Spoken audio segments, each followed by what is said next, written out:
Assalamualaikum warahmatullahi wabarakatuh. Di sini saya akan memaparkan presentasi mengenai analisis kesehatan perusahaan melalui kinerja keuangan pada PT Bandar Sarana Nasional. Sebelum memaparkan presentasi ini, izinkan saya memperkenalkan diri. Saya Muhammad Iqbal Agustriana dengan NIM 231151068 dan mata kuliah Analisis dan Estimasi Biaya. Yang terhormat Ibu Fardina Sustartia, STMT, sekaligus dosen mata kuliah analisis dan estimasi biaya.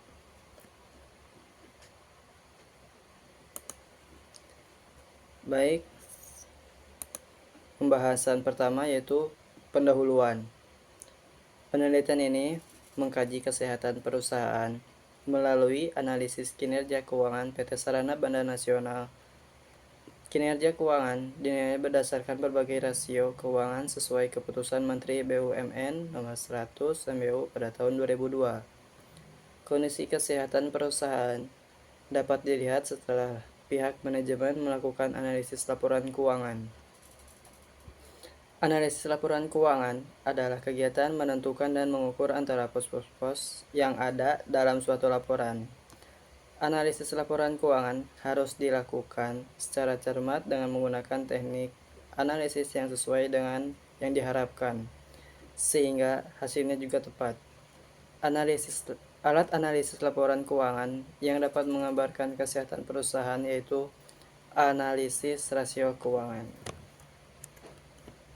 Pembahasan selanjutnya yaitu tujuan. Tujuannya adalah untuk mengevaluasi tingkat kesehatan PT Sarana Bandar Nasional di Makassar dengan menggunakan rasio keuangan seperti return on equity, return on investment, rasio kas, rasio lancar, periode penagihan, dan lain-lain. Pembahasan selanjutnya yaitu metodologi. Teknik pengumpulan data yang digunakan yaitu dokumentasi. Model analisis dalam penelitian ini menggunakan 8 rasio yaitu ROE, ROI, rasio kas, rasio lancar, collection period, perputaran persediaan, TATO, dan total modal sendiri terhadap total aktiva. Berikut di sini ada daftar indikator dan bobot aspek keuangan. Skor indikator yang pertama yaitu imbalan kepada pemegang saham atau ROE. Skor infranya itu 15 dan skor non infranya itu 20. Skor yang kedua yaitu imbalan investasi atau ROI dengan skor infranya 10 dan skor non infranya 15. Skor yang ketiga yaitu rasio kas. Skor infranya 3 dan skor non infranya 5. Skor yang keempat yaitu rasio lancar, skor infranya 4 dan skor non infranya 5. Berikutnya skor yang kelima collection period. Skor infranya 4 dan non infranya 5. Skor yang keenam perputaran persediaan, skor infranya 4 dan skor non infranya 5. Selanjutnya skor perputaran total aset. Skor infranya 4 dan skor non infranya 5. Yang terakhir, skor rasio modal sendiri terhadap aktiva. Skor infranya 6 dan skor non infranya 10. Skor infranya semua dijumlahkan yang berjumlah 50 dan skor non infranya yang berjumlah 70.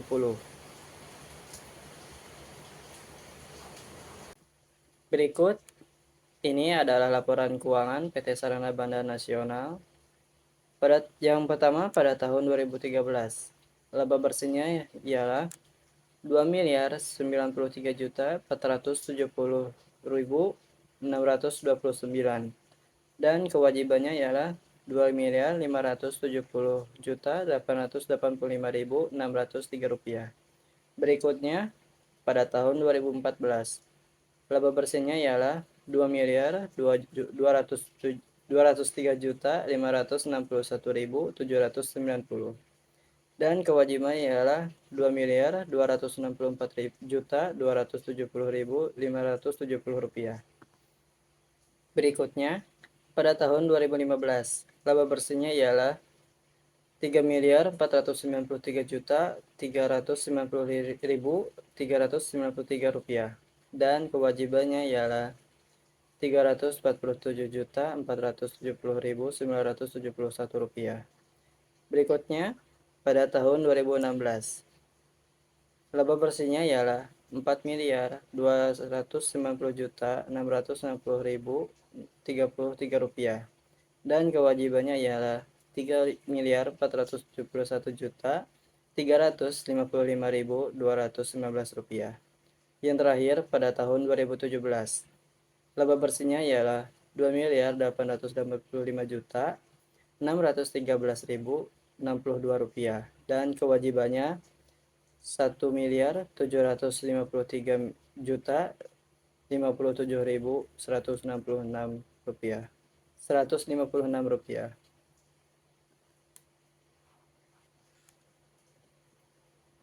Pembahasan selanjutnya yaitu hasil rasio keuangan. Yang pertama adalah return on equity. Berikut ini adalah tabelnya. Hasil-hasilnya yang itu pada tahun 2013, laba setelah pajaknya 2.093.000 dan modal sendiri 4.005.000.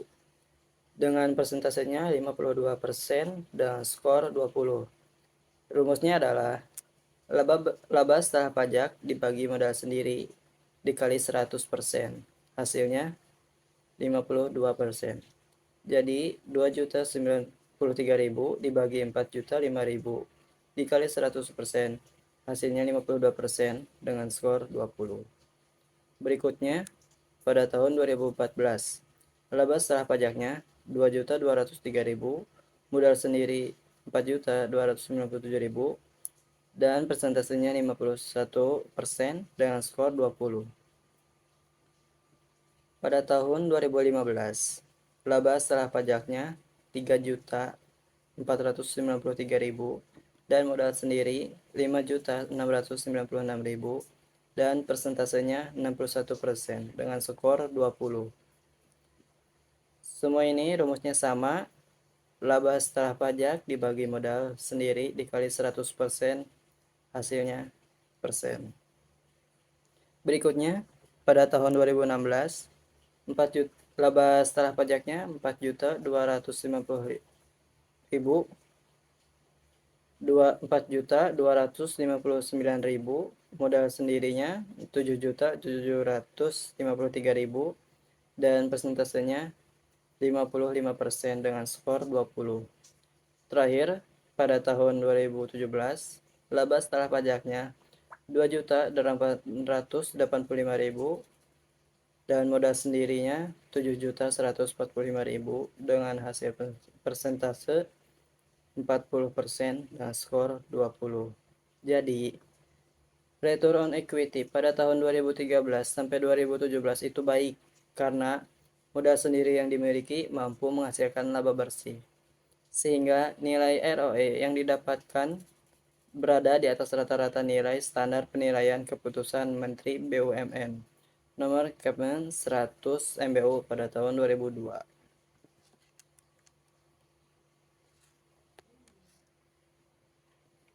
Selanjutnya, pembahasan selanjutnya hasil rasio yang kedua yaitu return on investment. Berikut ini adalah tabel return on investment. Yang pertama, pada tahun 2013, laba setelah pajaknya 2.093.000, total aktiva 6.576.000 dan persentasenya 32% dan skor 15. Ini sama rumusnya. Jadi rumusnya ialah laba setelah pajak dibagi total aktiva dikali 100%. Jadi 2.093.000 dibagi 6.576.000 dikali 100. Hasilnya 32%.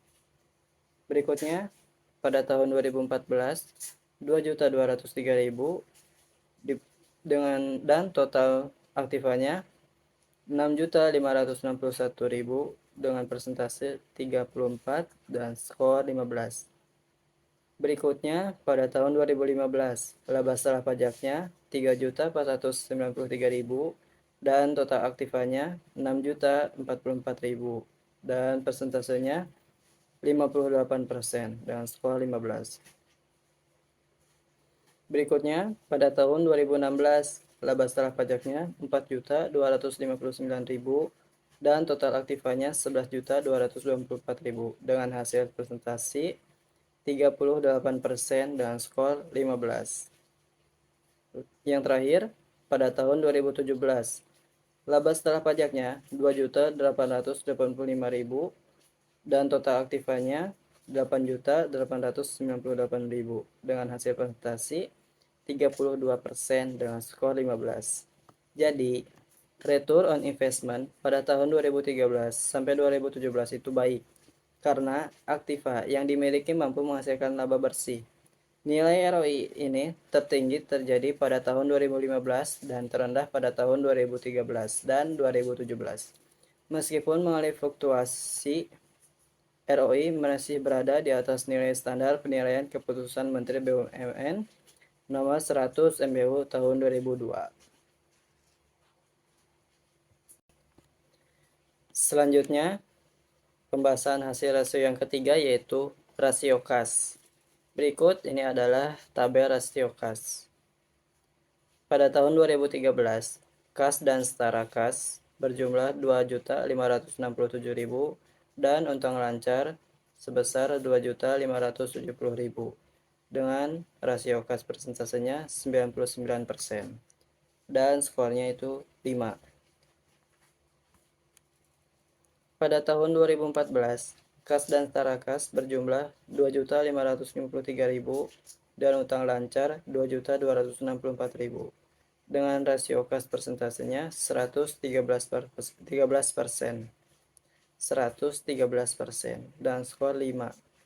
Jadi rumusnya sama, kas dan setara kas dibagi utang lancar dikali 100%. Jadi 2.553.000 dibagi 2.264.000 hasilnya 113%. Berikutnya, pada tahun 2015, kas dan setara kasnya sebesar 3.461.000 dan utang lancarnya 347.000 dengan rasio kas persentasenya 99,6% dengan skor 5.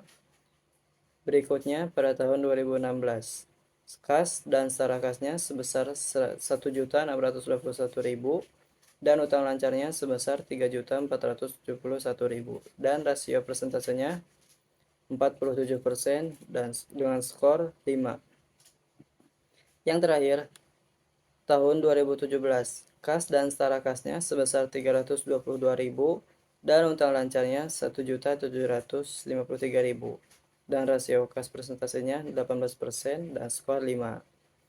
Jadi, rasio kas pada tahun 2013 sampai 2016 baik karena asetnya yang berupa kas dan setara kas dapat menutupi utang lancar perusahaan. Namun, pada tahun 2015, rasio yang diperoleh cukup tinggi. Pada kondisi ini, perusahaan yang tidak dapat dikatakan baik sebab terdapat dana yang menganggur atau belum digunakan secara optimal. Sedangkan, untuk tahun 2017 kurang baik, karena perusahaan perlu waktu untuk menjual sebagian dari aktiva lancar lainnya. Meskipun utang menurun namun, kas dan setara kas yang dimiliki juga sedikit, sehingga nilai yang diperoleh juga rendah pada standar penilaian keputusan nomor Menteri BUMN nomor 100 MBU tahun 2002. Selanjutnya, hasil rasio yang keempat yaitu rasio lancar. Berikut ini adalah tabel rasio lancarnya. Dan pada tahun 2013, aktiva lancarnya sebesar 4.131.000 dan utang lancarnya sebesar 2.570.000 dengan rasio lancar persentasenya 191% dan skor 5.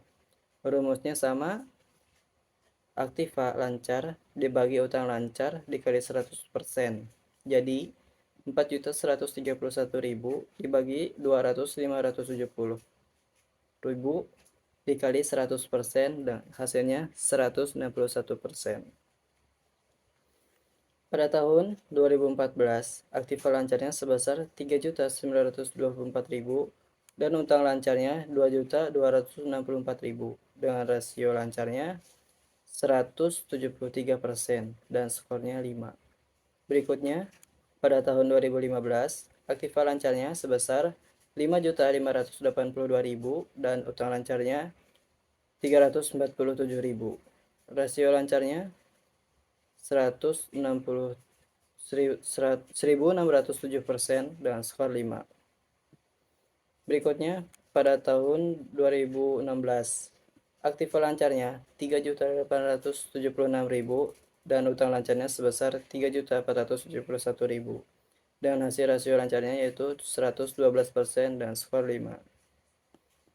Terakhir, pada tahun 2017, aktiva lancarnya 1.566.000 dan utang lancarnya 1.753.000 dan hasil rasio lancarnya itu 89% dan skor 0. Jadi, rasio lancar pada tahun 2013 sampai 2016 baik karena aktiva yang dimiliki dapat menutupi utang lancar perusahaan. Dapat dilihat tahun 2015 memperoleh nilai yang tinggi. Hal ini tidak dapat dikatakan baik karena ini menunjukkan bahwa perusahaan kurang efektif dalam mengelola manajemen kas dan persediaannya. Sedangkan tahun 2017 kurang baik karena utang yang dimiliki lebih besar dari total aktivanya, sehingga skor yang didapatkan di bawah standar penilaian keputusan Menteri BUMN nomor 100 MU tahun 2022. Selanjutnya, hasil rasio yang kelima yaitu collection period. Berikut ini adalah tabel collection periodnya. Jadi pada tahun 2013, piutang usahanya sebesar 171.478.000 dan pendapatan usahanya 4.962.000 dengan CP per hari 108 hari dengan skor 4. Berikutnya, tahun 2014, piutang usahanya sebesar 1.861.000 dan pendapatan usahanya sebesar 5.833.000 dengan hasil collection periodnya 116 hari dengan skor 4. Berikutnya, tahun 2015, piutang usahanya sebesar 1.766.000 dan pendapatan usahanya 7.456.000 dengan collection periodnya 85 hari dan skornya 4,5. Berikutnya, pada tahun 2016, piutang usahanya sebesar 1.935.000 dan pendapatan usahanya 11.410.000 dengan hasil collection periodnya 61 hari dan skor 4,5. Yang terakhir, pada tahun 2017, piutang usahanya sebesar 947.000 dan pendapatan usahanya 10.411.000 dengan hasil collection periodnya 33 hari dan skor 5. Jadi, collection periodnya pada tahun 2013 sampai 2017 itu baik karena dapat dilihat dari tahun 2013 sampai 2017 perusahaan semakin memerlukan waktu yang sedikit untuk mengumpulkan piutangnya, sehingga skor CP-nya ya diperoleh semakin meningkat. Skor yang diperoleh termasuk skor tertinggi pada penilaian keputusan Menteri BUMN nomor 100 MBU tahun 2022. Selanjutnya, hasil rasio yang keenam yaitu perputaran persediaan. Berikut ini adalah tabel perputaran persediaannya. Baik, pada tahun 2013, persediaannya Rp0 dan pendapatan usahanya sebesar 4.962.000 dan perputaran persediaannya per hari 0 hari dan skor 5. Berikutnya, pada tahun 2014, persediaannya sebesar 12.402.000 dan pendapatan usahanya sebesar 5.833.000 dan perputaran persediaannya 0,7 hari dan skor 5. Berikutnya, pada tahun 2015, persediaannya sebesar 19.897.000 dan pendapatan usahanya sebesar 7.456.000 dan perputaran persediaannya 0,9 hari dan skor 5. Berikutnya, pada tahun 2016, persediaannya sebesar 15.130.000 dan pendapatan usahanya 11.410.000 dengan hasil perputaran persediaannya 0,4 hari dan skor 5. Yang terakhir, pada tahun 2017, persediaannya Rp0 dan pendapatan usahanya sebesar 10.411.000 dan perputaran persediaannya 0 hari dengan skor 5. Jadi, perputaran persediaan pada tahun 2013 sampai 2017 itu baik. Dapat dilihat perusahaan memiliki waktu yang cepat untuk menjual persediaan yang ada sehingga skor yang didapatkan pada tahun-tahun tersebut semua termasuk nilai tertinggi pada standar penilaian keputusan Menteri BUMN nomor 100 MBU tahun 2002. Selanjutnya, hasil rasio yang ketujuh yaitu total aset turnover. Berikut ini adalah tabelnya. Pada tahun 2013, pendapatan usahanya sebesar 4.962.000 dan total aktifanya sebesar 6.576.000 dan persentase tatonya yaitu 75% dengan skor 3,5. Berikutnya, pada tahun 2014, pendapatan usahanya sebesar 5.833.000 dan total aktifanya 6.561.000 dan hasil persentasenya 89% dan skor 3,5. Berikutnya, tahun 2015, pendapatan usahanya sebesar 7.456.000 dan total aktifanya sebesar 6.044.000 dan hasil persentasenya 123% dengan skor 5. Berikutnya, pada tahun 2016, pendapatan usahanya sebesar Rp11.410.000 dan total aktifanya sebesar Rp11.224.000 dan hasil persentasenya 101% dan skor 4.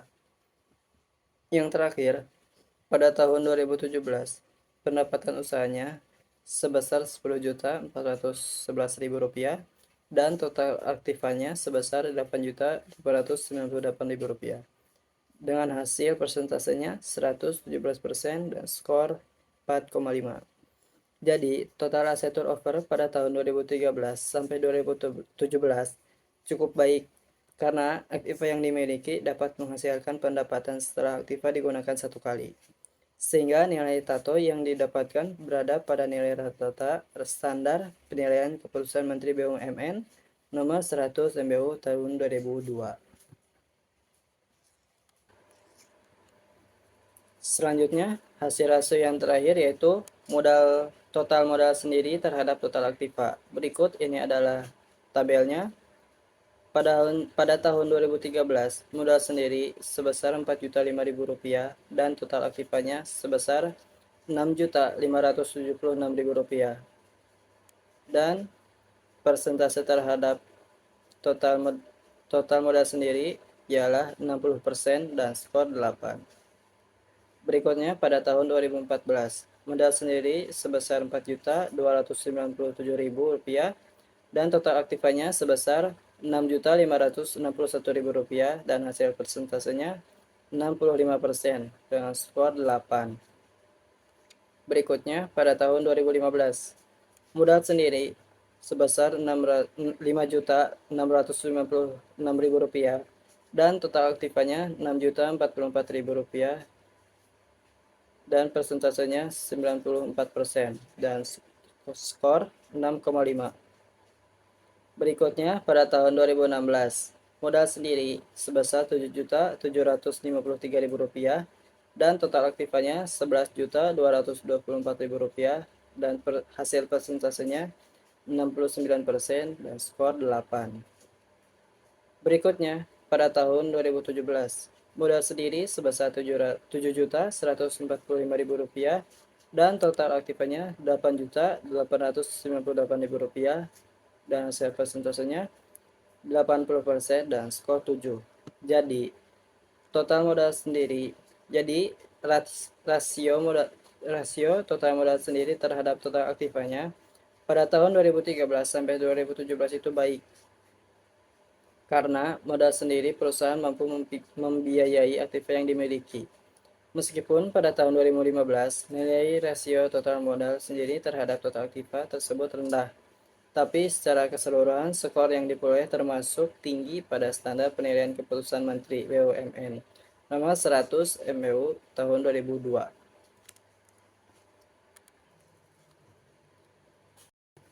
Pembahasan selanjutnya yaitu indikator skor penilaian.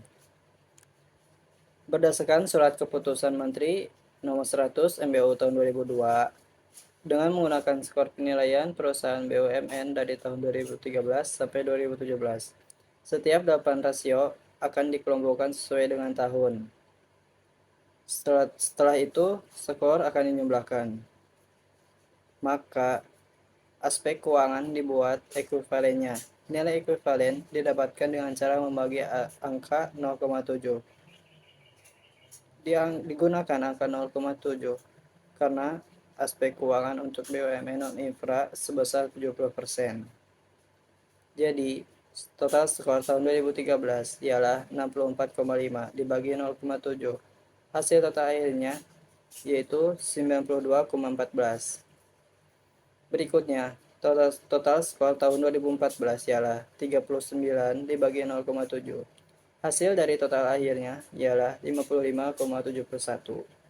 Berikutnya, total skor tahun 2015 ialah 39,5 dibagi 0,7 dan hasil total akhir 56,42.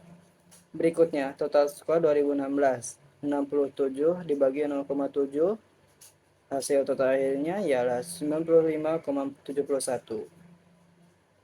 Yang terakhir, total skor tahun 2017 61 dibagi 0,7 dan total hasil akhir 87,14.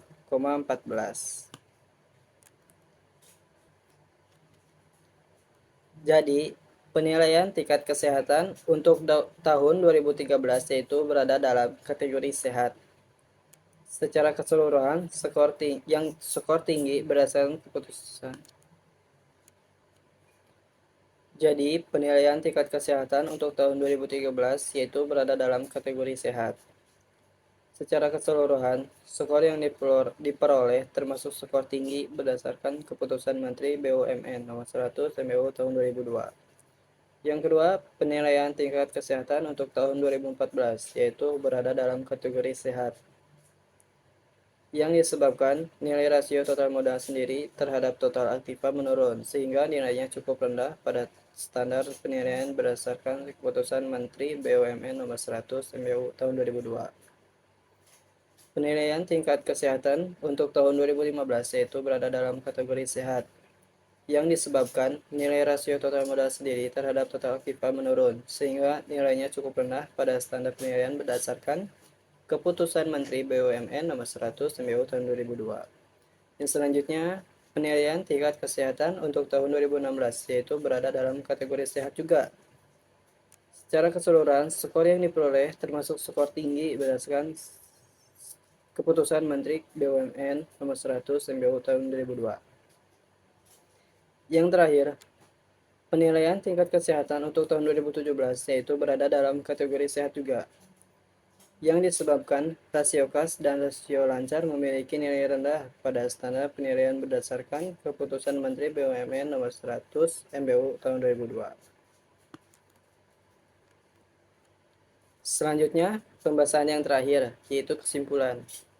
Jadi, berdasarkan analisis laporan keuangan PT Sarana Bandar Nasional di Kota Makassar tahun 2013 sampai 2017 dapat disimpulkan bahwa kinerja keuangan perusahaan secara umum baik, dengan 6 dari 8 indikator rasio keuangan, ROE, ROI, rasio kas, collection period, perputaran persediaan, dan rasio total modal sendiri terhadap aktiva memperoleh skor tertinggi. Namun, rasio lancar dan total aset turnover masih memerlukan peningkatan.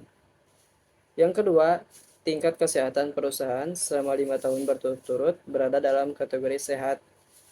Meskipun demikian, fluktuasi skor total aset turnover dan rendahnya skor rasio lancar pada tahun 2017 berdampak pada total skor yang diperoleh. Secara keseluruhan, PT Sarana Bandar Nasional menunjukkan kinerja keuangan yang sehat, namun masih ada ruang untuk perbaikan dalam beberapa aspek rasio keuangan. Demikian persentase yang bisa saya sampaikan. Sebelumnya, saya memohon maaf yang sebesar-besarnya apabila dalam penyampaian mungkin ada kesalahan kata atau pernyataan yang kurang berkenan. Saya akhiri. Wassalamualaikum warahmatullahi wabarakatuh.